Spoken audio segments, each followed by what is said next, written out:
Well, hello there and welcome to my channel. My name is Suzanne and I'm so happy that you've come to join me today. As you all know, I'm new to this sort of thing and it's a bit daunting sitting in front of a camera and exposing yourself for the world to see.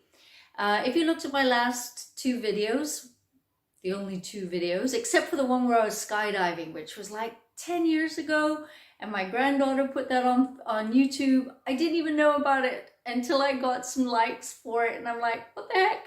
I didn't even know I was on YouTube. So anyway, that I decided to keep that there, something I did when I was 51, but now I just turned 61. And if you noticed my last videos, it was my son's birthday, and I decided to ask my husband was asking me, what do I want for Mother's Day? Because Mother's Day here in Europe is in March, not like in Canada where it's in May. I said, well, gosh, I really don't know. But I had been watching YouTube videos on decorating cakes and I was fascinated by that. So I thought, well, maybe I'll give it a go and learn how to bake. And so even though I've made a couple of different cakes in the past years ago, I'm not a baker by any stretch of the imagination, but my husband bought me a beautiful turntable that you can see in the other videos, which I absolutely loved. I'm so thrilled by that. And some different things that I would need in order to learn how to pipe and all these really cool things, which I'm really looking forward to doing down the road.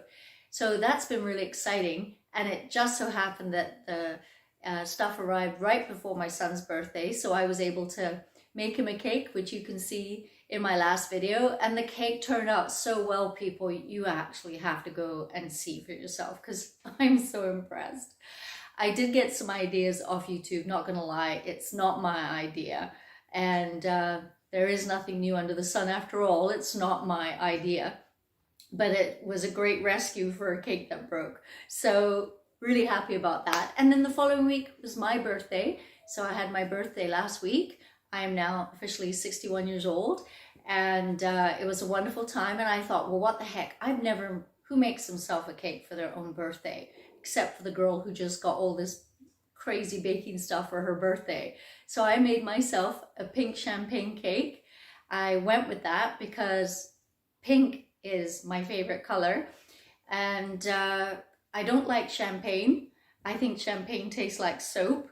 I don't know what the big deal is about champagne, but that was what the cake called for. And I was quite concerned about how it would taste. I put strawberries and a strawberry type of filling in between. And I gotta tell you, the cakes were pink and it was absolutely delicious. Just blew my mind away. It couldn't have turned out better. So at the end of this video, I'm gonna show you a small clip of how that cake turned out. But now I wanna get to the topic of today's video, and that is the whole phenomena of women aging and feeling invisible. This is something that I have thought about quite often, of course, because I'm getting older, and I have actually experienced feeling invisible recently. My youngest child has just turned 19, as you all know, and he's out and about with his friends, and he's not home near as much as he used to be. And I gotta tell you, it has affected me. I've been looking at pictures of him when he was younger, and I'm not gonna lie, I've shed a few tears thinking about what I would give to be able to go back and have my children be young again and to enjoy that time with them, because now they're all grown up and they're going on, and happily I'm ecstatic for my children pursuing what they want out of life and developing their skills, but that also means that they're not with me. And suddenly my role of being needed all the time has suddenly changed. And I found it quite hard because in that way, even though my son always affirms his love for me, both my sons do, I'm now kind of invisible. I'm not as needed. And so I started to think, well, I wonder if this impacts other women in the world. And I was shocked, beyond shocked, to find out that there is something actually called the Invisible Woman's Syndrome.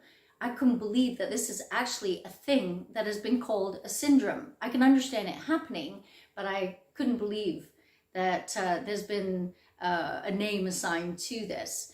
But I found too, very interesting, that 7 out of 10 women start to feel invisible by the time they turn 51 years old. And I'm like, gosh, I'm 61 now, and I wasn't feeling invisible at 51. I still had a very young child at home, still very busy with my life. We had just moved across the world, packed everything, sold everything, moved from Canada to here in Gibraltar. So, I mean, I was really busy. I had a lot that I needed to do. So maybe that's why I didn't have time for those kind of feelings back then. But maybe women who are pursuing positions and jobs, they reported being noticed or being overlooked for jobs. When promotions came, younger women or men were being put in those positions and they were being overlooked because of their age. Because let's face it, if they've been at this job longer, they definitely have a much better skill set and are definitely more qualified for the job. So if they don't get the job because of a younger person, I guess you could say it is due to the fact that they're an older woman. And then these women also reported being encouraged to take retirements and or partly retired, which was really surprising to me. In Hollywood, women have an expiration date of 40 years old. Roles diminishes as they get older. Now, I don't watch TV. I don't watch a lot of movies. So I don't know that I've noticed this. I know that there are some actresses, I'm sure, get older roles, but it's very interesting that this is coming from the women in Hollywood themselves saying that they no longer can get roles and it's because of their age, which is definitely going to make them feel like they have an expiration date and they're invisible.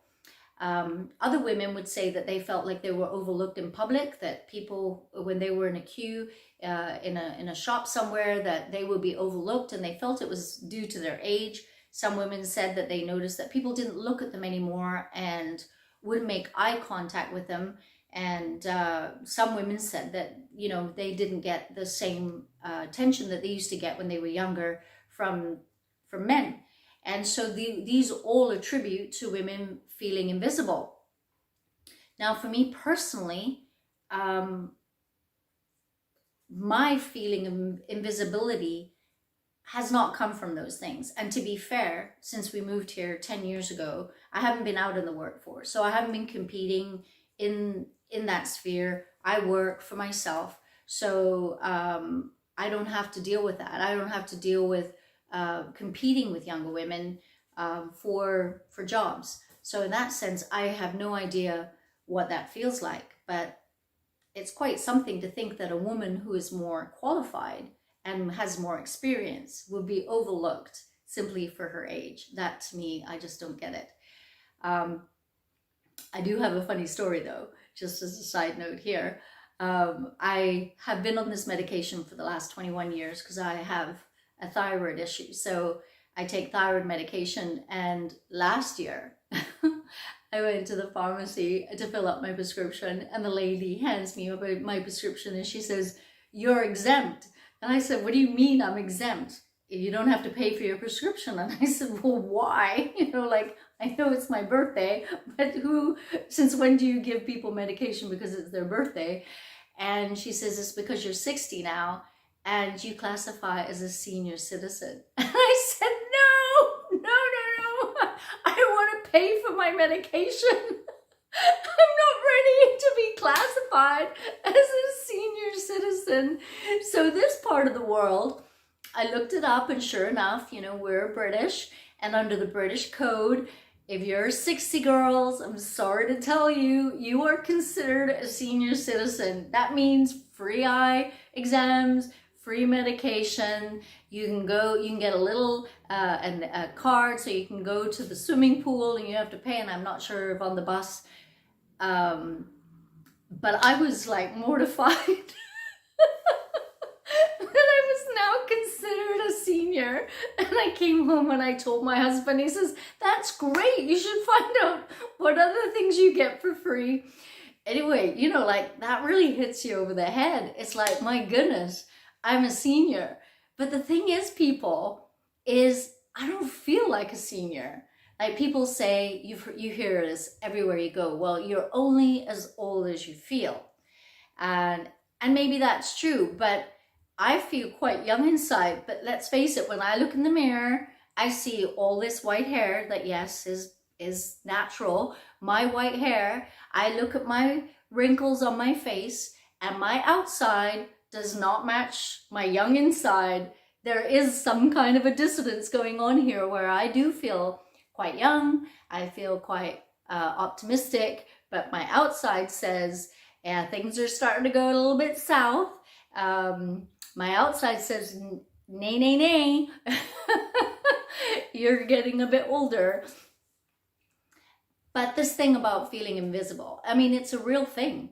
And women, as you get older, probably are isolated more because you're not doing the things that you might have done when you were younger. Like if you do lose a job over your age, I mean, that's horrible. But now you're out of a sphere where you're good at something and you're no longer doing that job. So I imagine that would be that shift in change in your life would be very, very difficult, not only from a standpoint of doing something that you love to do and you're good at, but also economically.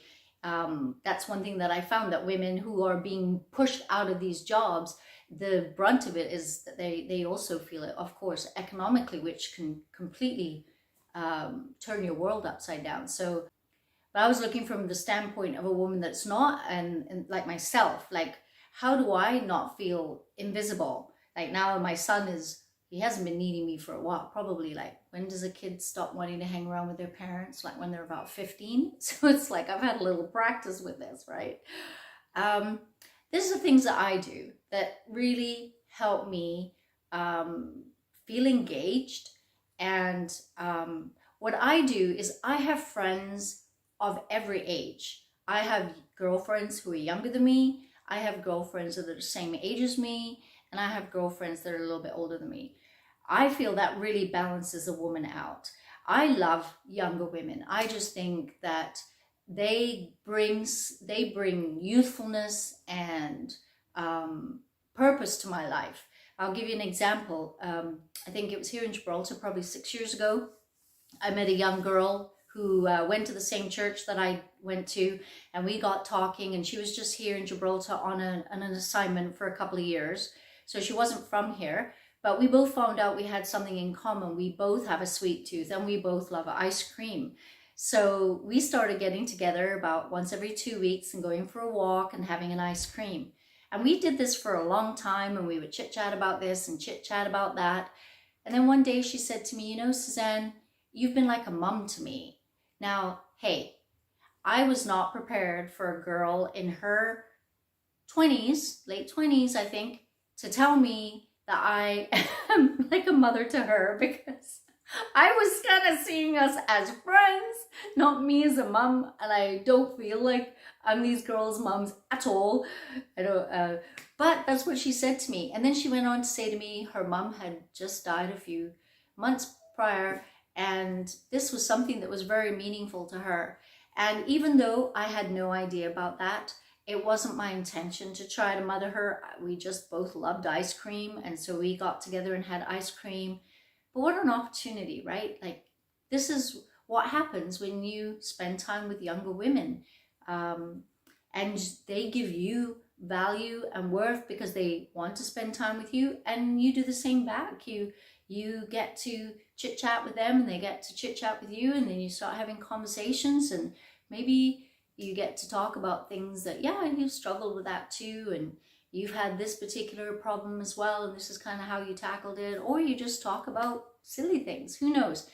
But in that situation, I feel really privileged, unknowingly, to be in a situation where this girl needed a mom, and I guess I was it.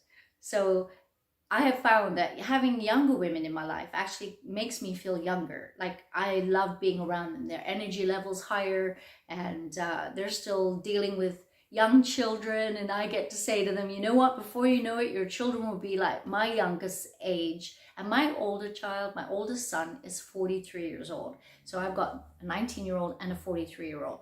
Huge age gap. Yeah, a big one. I know that time goes by fast. I know that in a twinkling of an eye, motherhood is over. Like, not over in the sense you'll never stop being a mom, but the time when they really need you, when they're at home, is gone so quickly. It happens this fast. but you don't believe it at the time, right? You don't believe it when it's actually happening and you got to get up early and get these kids off to school. You got to go to work, you got to come home, do homework. But before you know it, so it's over and you're 61 like I am. Another thing that I do to keep myself visible or not feeling invisible is I think it's important to have hobbies. And one thing that I think is crucial is to remain curious about things in life. I love to learn. I think I'll go into my grave doing research on something. I love to learn. And I think that as long as we're wanting to learn something, we'll always have something to look forward to do.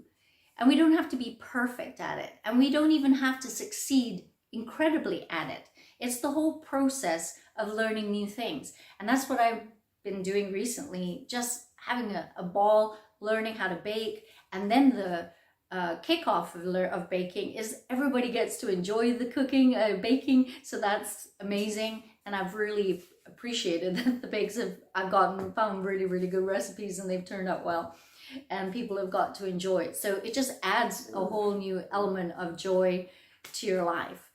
So that's where I'm going to leave it for today. But don't leave yet, because I'm going to leave you the video of how my birthday cake turned out. Now, if you like this video and you want to hear more content, please like and subscribe to my channel. This would be awesome if we could go on this journey together. And if you want to leave a comment, please leave a comment in the comment section. I'm open to looking at ideas of different things that we women have experienced, what you've experienced about aging, and have you faced this issue of feeling invisible, and how maybe you've dealt with it, or maybe you haven't dealt with it. Maybe it's still part of the process. Maybe in a few months' time, this will hit me really hard. Who knows? But anyway, I do hope that you stick around and subscribe and like, and I will see you in the next video. But remember, don't go away yet. So this is the cake that I did for myself for my 61st birthday. I have to say that the cake it looks absolutely stunning. I think it's really beautiful decorating this cake. Well, I'm not good with buttercream, as you can see. I'm learning how to smooth it out. But the cake itself looks absolutely gorgeous. I think it's a bit too sweet. I don't know how it's going to taste. But I wanted you to see the cake that is out here for my birthday.